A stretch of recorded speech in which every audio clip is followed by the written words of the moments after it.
여러분 안녕하세요. 반갑습니다. 하나의 이야기로 느리게 읽는 구약 66번째 시간입니다. 오늘은 노래 중에 노래라는 제목으로 아가 1, 2장을 함께 읽고 생각해보는 시간을 가지려고 합니다. 아가 전체의 내용도 함께 요약해보면서 오늘 아가를 마무리할 생각이거든요. 노래 중에 노래라고 제목을 정했는데 실은 노래 중에 노래라는 것이 원래 아가서의 책 제목이기도 합니다. 왜 노래 중에 노래가 되었을까? 왜 최고의 노래가 되었을까? 그런 생각도 함께 하시면서 아가의 세계로 들어가 보도록 하겠습니다. 아가는 성경에서 가장 뜨겁고 아름다운 사랑의 언어로 기록된 책이라고 말할 수 있는데요. 남녀의 사랑이라는 그 일차적인 일상적인 차원을 넘어서 우리를 향한 하나님의 열정적인 사랑 그리고 그리스도와 교회의 연합을 보여주는 구속사적인 신비를 드러내는 그런 책으로 보기도 합니다. 왜 그럴 수 있을지 여러분들이 함께 본문을 읽고 생각해 보면서 정리해 보시면 좋겠습니다. 오늘 1장과 2장을 읽게 되지만 아가 전체를 오늘 마무리할 거기 때문에 전체 구조를 살펴볼 필요가 있겠죠. 아가는 8장까지 구성이 되어 있는데요. 아가는 연인들의 만남, 헤어짐, 그리고 갈망, 성취가 반복되는 대칭적이면서도 굉장히 유기적인 구조를 가지고 있습니다. 유기적이라고 하는 것은 그 독립적이지 않고 서로 상호 관계가 있다는 얘기죠. 그 흐름, 플로우를 갖는다, 뭐 이렇게 볼 수도 있겠습니다. 크게 5단계 흐름으로 요약을 해 볼 수가 있는데요. 이렇게 도표로 정리를 해 보았습니다. 1장 1절에서 2장 7절을 1단계로 볼 수 있는데 사랑의 시작과 갈망의 내용입니다. 왕과 술람미 여인의 첫 만남 그리고 서로를 향한 매혹 친밀한 연합의 소망을 노래하는 그런 내용이 담겨 있습니다. 그리고 2장 8절에서 3장 5절은 2단계로 볼 수 있는데 봄날의 초대와 성숙의 의미를 담고 있습니다. 겨울을 깨우는 구원자의 음성과 함께 동행으로의 초대 그리고 꿈속에서의 애타는 찾기, 찾음 이런 것들이 나타납니다. 그리고 3장 6절에서 5장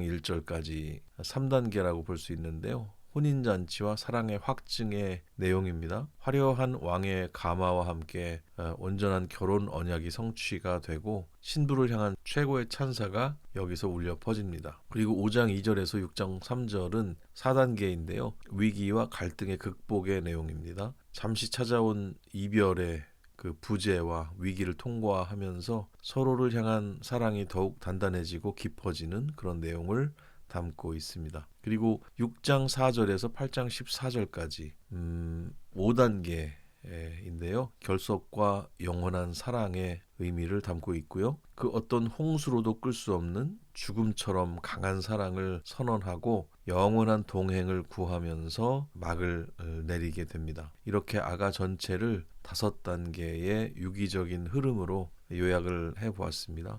금방 눈에는 안 들어오시겠지만 본문을 직접 보고 읽으시면서 참고하실 수 있으면 좋겠습니다.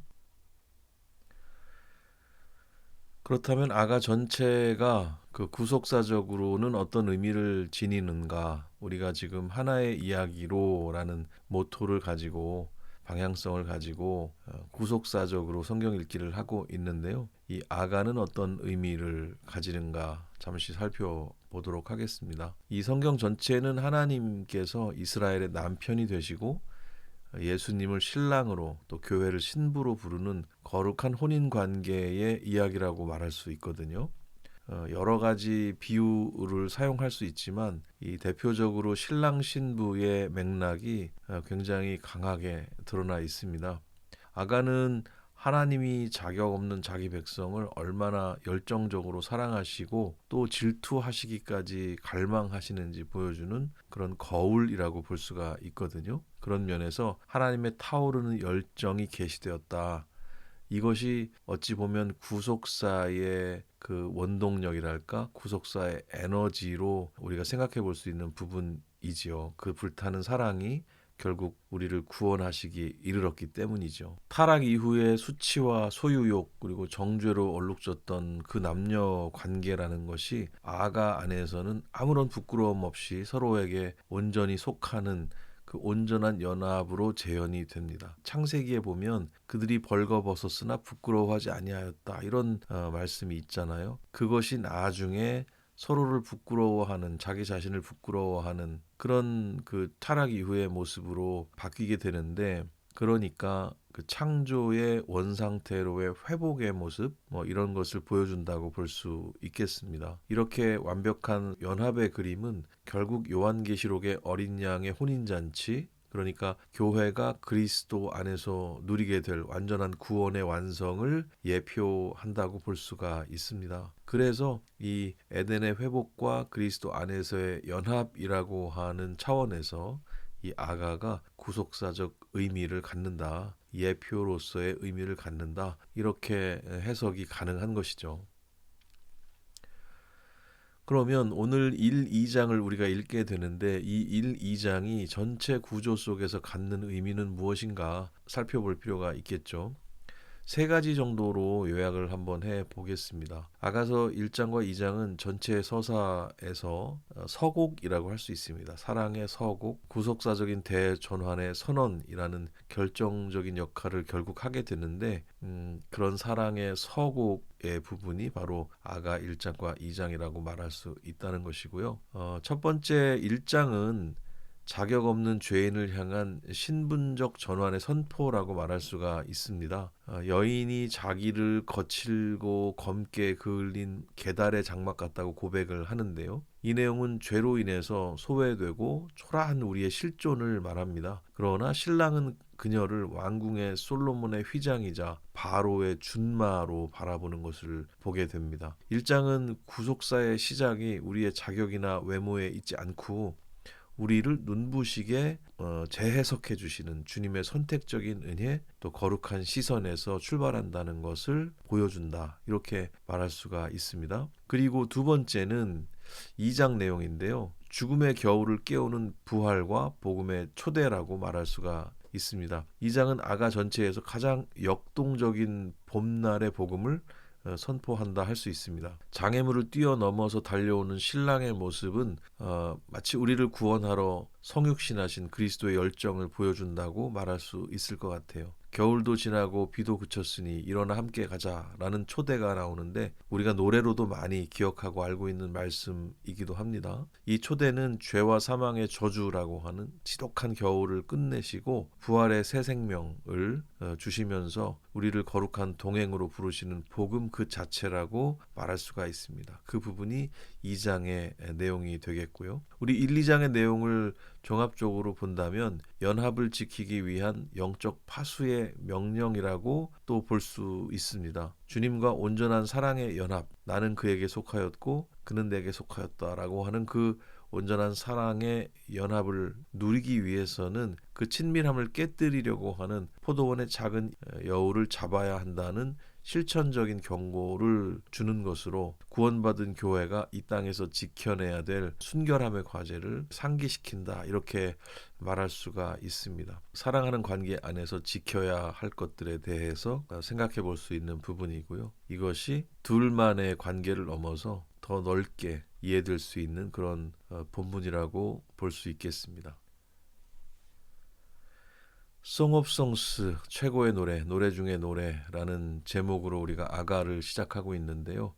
LP를 여러분 저렇게 플레이 해보신 적 있으신가요? 저는 과거에 LP 판을 꽤 많이 갖고 있었는데 그 이사를 여러 차례 하다 보니까 결국 모두 분실해버리고 지금은 한 장도 남질 않았습니다. 너무 아깝고 보관을 잘 할 걸 하는 아쉬움이 많이 남습니다. 정말 명반들을 제가 많이 갖고 있었고 틈틈이 사실 LP를 사 모으는 게 저의 취미이기도 했었고, 저는 한때 LP 가게에서 아르바이트도 했었어요. 그래서 LP를 비닐 커버로 포장하는 기술도 제가 가지고 있었는데, 시대가 많이 바뀌고 저런 아날로그적인 매체들이 거의 실용성을 잃어버린 그런 시대이기 때문에 저런 LP를 참 구경하기도 많이 어렵지만, 좋은 음악, 좋은 노래, 최고의 노래라는 그런 표현을 떠올리면 저렇게 LP 이미지가 생각이 난다는 것은 제가 옛날 사람이어서일 수도 있겠지만 시대가 바뀌어도 충분히 설득력이 있는 이미지 선택이라고 저는 생각을 합니다. 아무튼 최고의 노래라는 그 주제 앞에 우리가 서 있는데요. 우리가 살면서 들었던 음악 중에 우리의 마음을 가장 울렸던 노래가 무엇인지 한번 생각해보는 시간 가져보면 좋겠습니다. 슬픈 노래, 웅장한 노래, 신나는 노래 참 많죠. 그런데 고대 이스라엘 사람들은 세상에서 가장 아름다운 최고의 노래를 가리켜서 오늘 우리가 읽을 책의 제목인 아가, 히브리어로 시르 하슈림이라고 불렀는데요. 노래 중에 노래라는 뜻입니다. 이게 영어로 번역을 하니 Song of Songs가 되는데요. 재밌는 건 이 최고의 노래 안에 하나님이라는 단어가 단 한 번도 명시적으로 나오지 않는다는 사실이에요. 대신에 남녀 간에 아주 거칠고도 뜨거운 사랑의 고백이 가득 차 있습니다. 왜 이 뜨거운 연애 편지 같은 이 글이 성경 한가운데 그것도 최고의 노래라는 제목을 달고 울려 퍼지고 있을까요? 세상은 사랑이라고 하는 것을 육체적인 쾌락이라든지 아니면 무언가 욕망을 가진 자의 소유물 같은 걸로 전락을 시키기 쉽지만 성경은 이 사랑을 통해서 우리를 향한 창조주 하나님의 타오르는 열정과 또 자격 없는 우리를 신부 삼아 주신 그 예수 그리스도의 구속사적인 사랑의 신비를 보여주고 있습니다. 오늘 이 노래 중의 노래를 통해서 우리를 향한 주님의 숨막히도록 아름다운 그 사랑의 음성을 함께 들어보도록 하겠습니다. 이렇게 인트로를 제가 하고 있으니까 마치 DJ가 된 것 같은 그런 기분도 듭니다. 아무튼 오늘은 그 DJ 역할을 좀 해봐야 할 것 같습니다. 이제 본문으로 들어가 보겠습니다. 1장 1절에서 4절 읽겠습니다. 솔로몬의 아가라, 내게 입맞추기를 원하니 네 사랑이 포도주보다 나음이로구나. 내 기름이 향기로워 아름답고 내 이름이 쏟은 향기름 같으므로 처녀들이 너를 사랑하는구나. 왕이 나를 그의 방으로 이끌어 들이시니 너는 나를 인도하라. 우리가 너를 따라 달려가리라. 우리가 너로 말미암아 기뻐하며 즐거워하니 네 사랑이 포도주보다 더 진함이라. 처녀들이 너를 사랑함이 마땅하니라. 예, 이렇게 아가의 문이 열립니다. 솔로몬의 아가라고 소개하면서 시작을 합니다. 여인의 첫 고백이 아주 파격적이에요. 내게 입맞추기를 원하니 네 사랑이 포도주보다 나음이구나. 여기서 입맞춤이라고 하는 것은 단순한 신체 접촉이 아닙니다. 하나님의 호흡이 인간에게 불어넣어지듯이 친밀함의 정점을 갈망하는 일종의 영혼의 고백이라고 이해를 하는 것이 옳습니다. 그분의 이름은 쏟은 향기 같아서 수많은 처녀들이 사랑한다고 노래해요. 왕이 나를 그의 방으로 이끌어 들이시니 너는 나를 인도하라 라는 고백은 우리를 구원하셔서 가장 은밀하고 친밀한 하나님 나라의 보좌로 이끄시는 그리스도의 주권적인 구속의 은혜를 청혼의 비유로 보여주는 대목이라고 볼 수 있습니다. 1장 5절에서 8절 말씀입니다. 예루살렘 딸들아, 내가 비록 검으나 아름다우니 계달의 장막 같을지라도 솔로몬의 휘장과도 같구나. 내가 햇볕에 쬐어서 겉무스름할지라도 흘겨보지 말 것은 내 어머니의 아들들이 나에게 노하여 포도원지기로 삼았음이라. 나의 포도원을 내가 지키지 못하였구나. 내 마음으로 사랑하는 자야. 네가 양치는 곳과 정오에 쉬게 하는 곳을 내게 말하라. 내가 네 친구의 양떼 곁에서 어찌 얼굴을 가린 자같이 되랴. 여인 중에 어여쁜 자야, 네가 알지 못하겠거든. 양떼의 발자취를 따라 목자들의 장막 곁에서 너의 염소 새끼를 먹일지니라. 예, 이 단락에서는 여인이 자신을 소박하게 소개를 하고 있죠. 예루살렘 딸들아, 내가 비록 검으나 아름답다. 거친 볕에 타서 검게 그을린 모습이 마치 그 거친 염소털로 만든 고대의 계달의 장막 같다고 말을 하고 있습니다. 외모나 자격으로 보면은 보잘것없다는 뜻이에요. 그러나 사랑하는 왕의 눈에는 그렇게 보이지 않습니다. 왕궁의 화려한 솔로몬의 휘장처럼 고귀하고 아름답게 보인다는 거예요. 세상은 우리를 외모나 스펙으로 평가하지만 주님은 피로 값주고 사신 우리를 그 자체로 눈부시게 바라보신다는 사실을 떠오르게 합니다. 이런 구속사적인 해석도 의미가 있지만 동시에 우리 삶에도 적용을 해야 한다고 여겨지는데요. 세상적인 가치관에 속지 않고 그 맺어주신 배필을 온전히 존중하고 사랑하는, 그러니까 구속사적 관점을 넘어서 이런 사랑의 관계를 가지는 모든 인간관계 안에서도 충분히 적용이 가능한 말씀이라는 겁니다. 1장 9절에서 14절 말씀입니다. 내 사랑아, 내가 너를 바로의 병거의 준마에 비하였구나. 네 두 뺨은 따은 머리털로 네 목은 구슬꿰미로 아름답구나. 우리가 너를 위하여 금사슬에 은을 박아 만들리라. 왕이 침상에 앉았을 때 나도 나의 기름이 향기를 뿜어냈구나. 나의 사랑하는 자는 내 품 가운데 모략 향주머니요 나의 사랑하는 자는 내게 엔게디 포도원의 고벨화 송이로구나. 예, 이제 왕이 여인을 향해서 고백을 하죠. 내 사랑아, 내가 너를 바로의 병거의 준마에 비하였구나. 당시 이집트의 군마는 최고의 가치 또 아름다움을 상징했다고 합니다. 주님이 우리를 바라보실 때 그렇게 가치 있고 당당한 존재로 여기신다는 뜻이에요. 왕은 여인의 뺨과 목을 위해서 금사슬과 은을 박은 금 귀고리를 만들어 주겠다고 여기서 약속을 하고 있습니다. 왕이 침상에 앉았을 때 여인의 나도 향기즙이 흘러 넘칩니다. 향나무나 고벨 화송이 같다는 고백처럼 그리스도와 연합된 교회가 주님께 올려드리는 믿음의 고백 그리고 순종이 주님께 얼마나 향기로운 기쁨이 되는지 아름답게 묘사하고 있는 내용입니다. 15절에서 17절 말씀입니다. 내 사랑아 너는 어여쁘고 어여쁘다. 네 눈이 비둘기 같구나. 나의 사랑하는 자야 너는 어여쁘고 화창하다. 우리의 침상은 푸르고 우리 집은 백향목 들보 잣나무 석가래로구나. 왕이 또 외치고 있죠. 내 사랑아 너는 어여쁘고 어여쁘다. 네 눈이 비둘기 같구나. 비둘기의 눈은 오직 한 사람만 바라보는 그 순결함과 영적인 집중력을 뜻한다고 볼 수 있습니다. 여인도 이렇게 화답을 하고 있죠. 나의 사랑하는 자야 너는 어여쁘고 화창하다. 우리의 침상은 푸르고 우리 집은 백향목 들보 잣나무 석가래구나. 예, 백향목과 잣나무는 무얼 지을 때 썼던 재료입니까? 바로 성전입니다. 정말 최고의 재료들이었죠. 두 사람이 함께 거하는 이 사랑의 공간은 그러니까 단순한 집이 아니라 하나님과 백성이 온전히 연합하는 거룩한 성전이자 천국잔치의 예표가 된다고 볼 수 있는 겁니다. 우리와 주님의 관계가 바로 이런 아름다운 성전이 되어야 하겠구나라는 생각을 가능하게 하는 본문으로 보입니다. 2장 1절에서 4절로 넘어가겠습니다. 나는 샤론의 수선화요 골짜기의 백합화로다. 여자들 중에 내 사랑은 가시나무 가운데 백합화 같도다. 남자들 중에 나의 사랑하는 자는 숲풀 가운데 사과나무 같구나. 내가 그 그늘에 앉아서 심히 기뻐하였고 그 열매는 내 입에 달았도다. 그가 나를 인도하여 잔치집에 들어갔으니 그 사랑은 내 위에 깃발이로구나. 2장으로 넘어오면서 여인은 자신을 일컬어서 샤론의 수선화요 골짜기의 백합화라고 겸손하게 부르고 있습니다. 사실 흔하디 흔한 들꽃이라는 뜻인데 우리는 이 표현이 굉장히 자신을 특별하게 묘사하는 것으로 오해할 수도 있습니다. 아무튼 그러자 왕이 놀라운 선언을 합니다. 여자들 중에 내 사랑은 가시나무 가운데 백합화 같구나. 죄악과 고통이 가득한 거친 가시나무 같은 그런 세상 속에서 하나님의 백성인 교회가 얼마나 특별하고 고결한 존재인지를 드러내시는 그렇게 해석이 가능한 본문이고요. 여인도 왕을 숲풀 가운데 사과나무 같다고 고백하면서 그 그늘에 앉아서 단 열매를 맛보는 기쁨을 누립니다. 왕이 여인을 인도해서 잔칫집, 그러니까 히브리어로는 베이트 하야인이라고 적혀 있는데 포도주의 집이란 뜻이거든요. 보통 이제 잔칫집에서 포도주 연회를 많이 하니까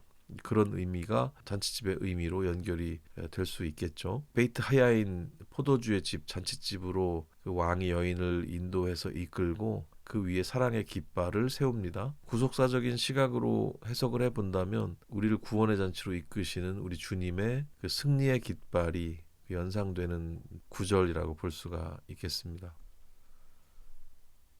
5절에서 7절 말씀입니다. 너희는 건포도로 내 힘을 돕고 사과로 나를 시원하게 하라. 내가 사랑함으로 병이 생겼음이라. 그가 왼팔로 내 머리를 고이고 오른팔로 나를 안는구나. 예루살렘 딸들아, 내가 노루와 들사슴을 두고 너희에게 부탁한다. 내 사랑이 원하기 전에는 흔들지 말고 깨우지 말지니라. 여인은 왕의 사랑에 너무 매료돼서 내가 사랑하기 때문에 병이 생겼다라고 고백을 합니다. 신앙적으로 풀어보자면 주님의 은혜를 깊이 경험한 성도가 누리는 그 거룩한 영적 갈망의 상태로 해석해 볼 수가 있습니다. 왕이 왼팔로 여인의 머리를 고이고 오른팔로 안아줍니다. 완벽한 보호와 평안을 뜻하는 시적인 표현이라고 볼 수 있고요. 그리고 예루살렘 딸들에게 노루와 들사슴을 두고 부탁을 해요. 내 사랑이 원하기 전에 흔들지 말고 깨우지 말아라. 이 사랑의 연합이 세상의 방해를 받지 않고 무르익을 때까지 방해하지 말라고 하는 언약적 사랑의 신비를 지켜주려는 배려로 보이는 문장이었습니다. 8절에서 13절 말씀입니다. 내 사랑하는 자의 목소리로구나. 보라, 그가 산에서 달리고 작은 산을 빨리 넘어오는구나. 내 사랑하는 자는 노루와도 같고 어린 사슴과도 같아서 우리 벽 뒤에 서서 창으로 들여다보며 창살 틈으로 엿보는구나. 나의 사랑하는 자가 내게 말하여 이르기를 나의 사랑 내 어여쁜 자야 일어나서 함께 가자. 겨울도 지나고 비도 그쳤고 지면에는 꽃이 피고 새가 노래할 때가 이르렀는데 비둘기의 소리가 우리 땅에 들리는구나. 무화과 나무에는 푸른 열매가 익었고 포도나무는 꽃을 피워 향기를 토하는구나. 나의 사랑 나의 어여쁜 자야 일어나서 함께 가자. 예, 우리가 많이 들어본 말씀이죠.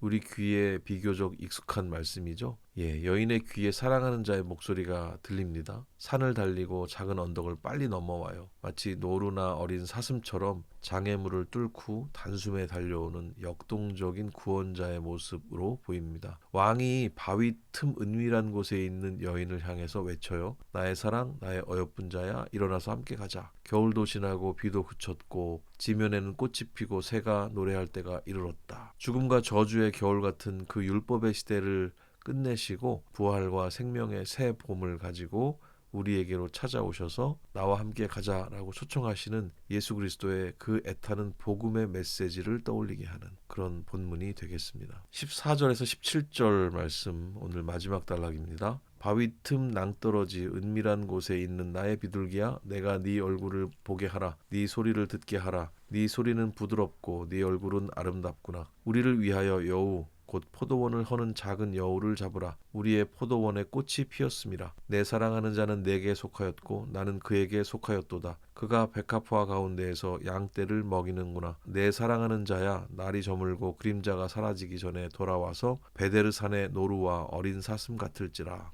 예, 왕은 바위 틈 낭떠러지 은밀한 곳에 숨어있는 여인의 소리를 듣고 얼굴을 보고 싶어 해요. 그러면서 아주 중요한 경고를 합니다. 우리를 위해서 여우, 그러니까 포도원을 허는 작은 여우를 잡으라. 우리의 포도원에 꽃이 피었습니다. 이렇게 경고를 하고 있어요. 포도원은 두 사람의 사랑이자 교회 공동체로까지 연결해서 생각해 볼 수 있는 비유입니다. 이 거룩한 관계를 갉아먹는 교만, 의심, 죄악 같은 그 작은 여우들을 철저하게 차단하라는 명령으로 읽을 수 있어요. 결국 여인은 이렇게 선언합니다. 내 사랑하는 자는 내게 속하였고 나는 그에게 속하였도다. 결국 여인은 이렇게 선언을 합니다. 내 사랑하는 자는 내게 속하였고 나는 그에게 속하였도다. 날이 저물고 그림자가 사라지기 전에 베데르산의 노루처럼 속히 오라는 갈망으로 2장이 마무리가 됩니다. 이 완벽한 연합과 다시 오심에 대한 기다림이 구속사의 최종 결론으로 이어지는 것이죠. 이 포도원의 작은 여우라는 비유가 나왔는데 작은 여우는 우리 영혼을 좀먹는 죄악이기도 하지만 우리가 일상에서 쉽게 저지르는 무례함이라든지 배려 없는 말 한마디, 이기적인 태도일 수도 있습니다. 주님과의 관계든지 혹은 부부와 관계든지 혹은 또 이웃과의 관계든지 이 조그만 미숙함들을 성령의 지혜로 잡아내야 우리의 포도원이 건강하게 아름다운 열매를 맺을 수 있다고 하는 그런 적용까지 가능한 비유라고 볼 수 있겠는데요. 비단 사랑하는 사람들과의 관계 안에서뿐 아니라 우리 일상의 모든 관계 안에 이런 미숙함들에 대해서 경고하고 있는 그런 본문으로 해석해 볼 수도 있을 것 같습니다. 예, 이렇게 아가서 1장, 2장의 본문을 구속사적인 관점을 중심으로 해석을 해보았는데요. 근데 이 아가서가 참 해석하기가 난해한 책이긴 합니다. 기존의 해석들이 조금 극단으로 치우치기도 하는데 한쪽은 남녀간의 순수한 인간적 사랑의 부분을 강조하고 또 한쪽은 하나님과 백성 그리스도와 교회의 영적인 사랑 쪽으로 보다 알레고리적으로 보다 구속사적인 해석으로 조금 더 몰아가는 해석이 있거든요. 이 두 극단 중에 무언가 선택을 해야 되는 것이 참 쉬운 일은 아닌데 김구원 교수님이라는 분이 계신데요. 이 교수님의 견해가 굉장히 좀 참신하고 의미가 있다는 생각이 들어서 오늘 강의 중에도 그 김구원 교수의 관점들을 조금 녹여내 보았습니다. 아가를 이해하는 데 있어서 자칫 너무 공중으로 날아갈 수 있는 그 신비주의적인 해석을 잡아주고요. 가장 거룩한 구원의 복음이 가장 구체적인 우리 일상의 삶으로 연결되는 균형 잡힌 시각을 가지도록 돕는다고 이해를 해볼 수 있을 것 같아요.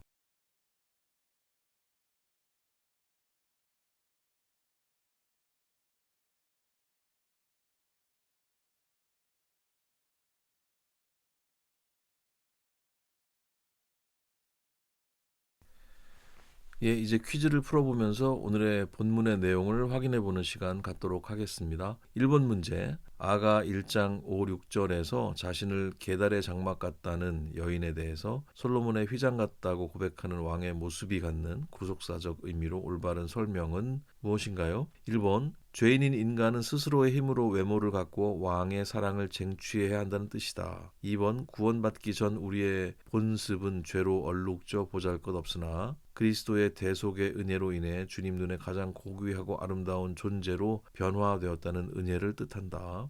3번. 고대 이스라엘의 유목민 장막 건축 기술과 왕궁의 인테리어 디자인을 비교한 것이다. 4번. 세상의 화려한 스펙을 쌓아야만 예루살렘 딸들 앞에서 당당해질 수 있음을 가르친다. 예, 여러분 어떠세요? 정답은 바로 2번이 되겠죠. 예, 역대급으로 긴 세 줄짜리 문항이었는데요. 문제인 척하는 교과서 같은 그런 내용이었습니다. 아무튼 복습이 되셨기를 바라고요. 두 번째 문제입니다. 아가 2장 15절에서 우리의 포도원을 허는 작은 여우를 잡으라 하고 명령할 때 여기서 작은 여우가 상징하는 영적인 의미와 거리가 가장 먼 것은 무엇인가요? 1번. 하나님과 우리 사이의 친밀한 사랑과 신뢰를 방해하는 은밀한 죄악과 의심. 2번. 교회 공동체 연합과 평화를 깨뜨리는 작은 불평과 시기심. 3번. 포도원 농사를 망치기 때문에 잡아야 하는 실제 야생 동물로서의 여우. 4번. 우리 일상 속에서 주님과의 관계를 서서히 무너뜨리는 영적인 나태함. 예, 정답은 바로 3번이 되겠죠. 이 부분도 아주 영적으로 해석할 수도 있지만 굉장히 구체적인 삶의 현장에 왜곡을 치유하고 돌이키는 그런 차원으로도 충분히 생각해 볼 수 있다는 것도 다시 한번 기억하시기를 부탁을 드립니다. 퀴즈 세 번째 문제입니다. 아가 2장 10절 13절에서 왕이 겨울도 지나고 비도 그쳤으니 일어나서 함께 가자라고 외치는 초대의 구속사적 안목을 가장 잘 설명한 것은 무엇인가요? 1번. 날씨가 좋은 봄날에 단순히 야외들이나 야유회를 가자는 데이트 신청이다. 2번. 농번기가 시작되었으니 게으름을 피우지 말고 밭에 나가서 일을 하라는 율법적 독촉이다. 3번. 죽음과 저주의 겨울을 끝내시고 부활과 새 생명의 봄을 가지고 찾아오셔서 우리를 거룩한 동행으로 초청하시는 그리스도의 복음의 음성이다. 4번. 과거의 상처에 갇혀서 영원히 밖으로 나오지 말라는 경고이다. 예, 여기 뭐 정답으로서 힌트가 있죠. 일단 괄호가 들어가면 여러분들이 한번 정답임을 의심할 필요가 있습니다. 맞습니다. 정답은 3번이 되겠어요. 굉장히 아름다운 구절이어서 노래로도 많이 만들어지고 있는 그런 부분이죠. 일단 제가 아는 곡만 해도 한 3곡쯤 되는 것 같습니다. 예, 이제 생각과 정리의 시간입니다. 제안하고 또 적용해보고 우리 삶의 자리를 돌아보는 그런 시간이죠. 무조건 말씀을 읽고 나면 이런 생각과 정리의 시간이 필요한 것 같습니다. 너무나 당연하지만 또 너무나 잘 안 되고 있는 그런 우리 신앙의 상황들을 다시 한번 직면해보는 그런 시간이 되었으면 좋겠습니다. 첫 번째 제안입니다. 우리의 자격 없음 뒤에 가려진 주님의 거룩한 시선을 신뢰합시다 라는 내용입니다. 우리는 때로 내 영적인 상태나 그 현실의 초라함을 보면서 낙심하고는 하거든요. 저도 자주 그렇습니다. 그래서 너무 자존감이 좀 떨어질 때가 자주 있는데요. 그러면서 이런 생각 정말 하게 되죠. 내가 과연 사랑받을 자격이 있나 이런 생각을 이제 하는 건데요. 그러나 주님은 가시나무 같은 세상 속에서 우리를 백합화로 보신다는 겁니다. 그리고 거친 그 계달의 장막 같은 우리, 또 그렇게 표현하고 있는 우리 자신을 그렇게 낮추어 부르는, 겸손이라기보다는 좀 자존감의 저하라고도 볼 수 있을 텐데, 자주 그러는 우리들에게 솔로몬의 휘장이다, 그것은 계달의 장막이 아니라 솔로몬의 휘장이야 라고 하나님께서 재해석해 주신다는 겁니다. 어쩌면 여기에 더 진실이 있다고 생각을 해요. 우리가 우리를 보는 시선이 훨씬 잘못되어 있을 가능성이 높지 않습니까? 하나님이 우리를 바라보는 시선을 신뢰하자고 하는 겁니다. 그래서 세상의 정죄, 세상의 목소리에 귀를 좀 닫고 나를 어여쁘다고 하시는 주님의 음성에 귀를 열고 우리의 시선을 고정해 보는 것, 그것이 우리들의 생명을 건강하게 흘러가게 할 거라고 생각을 합니다. 당연한 얘기지만 너무나 잘 안 되는 내용이기도 한 것 같아요. 모든 우울질의 그리스도인들, 그리고 자존감의 바닥을 치고 계시는 모든 분들께 이 1번의 제안을 공유해 드리겠습니다. 한번 잘 생각해 보시고 힘을 내셨으면 좋겠습니다. 생각과 정리 두 번째 제안인데요. 우리와 주님의 관계를 좀먹는 작은 여우들을 단호하게 몰아냅시다. 이런 제안입니다. 큰 죄만 포도원을 망치는 게 아니잖아요. 이 정도쯤이야 하고 넘기는 작은 타협, 미움, 음란, 기도의 소홀함이라든지 이런 것들이 다 작은 여우가 될 수 있습니다. 우리 주님과 우리 사이에 그 포도원을 서서히 황폐하게 만드는 이런 여우들을 몰아내야 하겠다는 거예요. 그리고 우리가 생각해 볼 수 있는 여러 미숙함들이 있지 않습니까? 그런 것들을 다 포함해서 일상 속에 숨겨져 있는 그런 작은 여우가 무엇인지 정직하게 돌아보고 성령의 능력으로 단호하게 잡아내는 거룩한 결단이 우리에게 필요하겠습니다. 부부 관계라든지 가족 관계라든지 아니면 동료들의 관계를 생각해 보셨으면 합니다. 이것을 그냥 그렇게 영적인 해석으로 퉁쳐서 넘어가려고 하시면 안 될 것 같아요. 물론 가장 중요한 가치를 담고 있는 게 그런 영적인 해석일 수 있지만 실제 관계가 다 흐트러져 있고 실제 관계에서 작은 여우들을 온통 허용하고 있으면서 하나님과의 관계만 그렇지 않다? 이렇게 얘기할 수 없을 것 같거든요. 자, 부부관계 어떻습니까? 또 자녀들과의 관계 어떻습니까? 그리고 공동체 안에서의 관계 어떻습니까? 여러분들의 태도가 어떻습니까? 여러분들이 흔히 저지르는 그런 실수는 없습니까? 어쩌면 자기 객관화가 안 돼서 작은 여우들을 때로 풀어놓고 살고 있지만 내가 그런 줄도 모르고 살고 계시진 않습니까? 주변 사람들의 얘기를 들으십니까? 여러분 자기 자신을 객관화한다는 게 참 힘든 일이에요. 내가 혹시 풀어놓고 있는 단속하지 않고 있는 작은 여우들이 있다면 다 잡아들이셔서 잘 가두어 두시기를 바라겠습니다. 그것이 보다 현실적이고 실제적인 이 말씀에 적용이 될 수 있지 않을까 하는 생각이 들고요. 그렇게 되었을 때 이 내용이 구속사적인 이해로도 더 진실되게 적용이 될 수 있을 거라고 생각을 해봅니다. 마지막 생각과 정리 제안 드리고 싶은 것은 일어나 함께 가자 하시는 주님의 새 봄의 초대에 기쁨으로 응답을 하자는 겁니다. 주님은 우리를 구원하신 후에 골방에 가두어 두지 않으셨어요. 율법과 정죄의 겨울을 끝내셨으니까 이제 생명의 봄날을 향해서 함께 동행하자고 손을 내밀어 주십니다. 내 익숙한 안주, 두려움의 자리에서 일어나서 내 사랑하는 자는 내게 속하였고 나는 주님께 속하였습니다. 라는 그 온전한 연합의 고백을 가지고 오늘 하루 주님과 함께 힘차게 걸어가는 우리들이 되었으면 좋겠습니다. 오늘 하루만 아니고요. 매일이죠, 매일. 오늘 하루 아침에 눈을 떴을 때 내가 말하게 되는 오늘 하루는 사실 매일 아니겠습니까? 매일 주님과 함께 그렇게 힘차게 걸어가시는 모든 분들 되셨으면 좋겠고 내 생각에 갇히지 말고 주변 사람들의 소리를 듣는 것도 중요하고 내 생각에 갇히지 말고 하나님의 음성을 듣는 그런 모든 분들이 되셨으면 좋겠습니다. 나 같은 사람이 감히 이런 생각 내려놓고 일어나서 함께 가자 하시는 그 주님의 초대에 손을 내미시는 모든 분들이 되셨으면 좋겠습니다. 하나님께서 열어 제쳐주시는 이 아름다운 날들을 마음껏 누리시는 모든 분들 되시기를 바라요.